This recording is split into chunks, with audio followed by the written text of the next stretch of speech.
இப்போ திருவாசாரை நான் என்ன பார்க்குறேன்னா, சின்ன பிள்ளையிலேருந்து வளர்ந்து வந்து தன்னுடைய சமூகத்திற்காக மாறாத சிந்தனையோடு அவர் பாடுபட்டுக்கிட்டு இருக்கிறாரு அப்படின்னா எவ்வளோ பெரிய விஷயம் தெரியுமா? நான் ஏதாவது சொல்லுவேன், அதை மட்டும் கட் பண்ணி போட்டிங்கன்னா இதாக பண்ணிடுறாங்க. யார் பாகிஸ்தான்காரனா பண்ணுறான்? இல்லை, நம்ம பேதான். உண்மையிலேயே எனக்கு ஆச்சரியம். கப்பலோட்டிய தமிழன் கடைசி காலம் என்னன்னு தெரியும் உங்களுக்கு?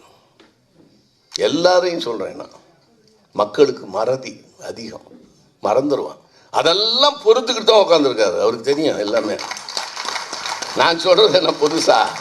ஆனால் அடித்தட்டு மக்களுக்காகவும் தன்னுடைய இனத்திற்காகவும் பாடுபடுகின்ற ஒப்பற்ற தலைவர் தொல் திருமாவளவனுடைய 60வது விழாவில் நான் இந்த மணி விழாவில் நான் கலந்துக்கிட்டது அது மிகப்பெரிய ஒரு விஷயம்.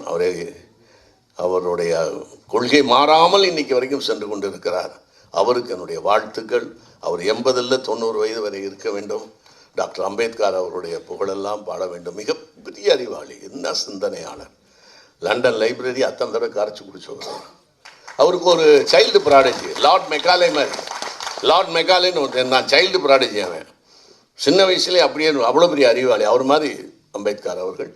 அவருடைய அடிவற்றி நடக்கக்கூடிய தொல் திருமாவளவனுடைய இன்னும் எத்தனையோ ஆண்டுகள் வாழ்ந்து அவர் இந்த சமூகத்துக்கு சேவை செய்ய வேண்டும். அது மட்டுமல்ல, எல்லாத்துக்கும் பேசுகிறாரு. அடித்தட்டு மக்களுக்கு மட்டுமல்ல, எங்களை போன்ற இடைநிலைக்கு உள்ளவர்களுக்கும் அவர் பாடுபடுகிறார், பேசுகிறார்.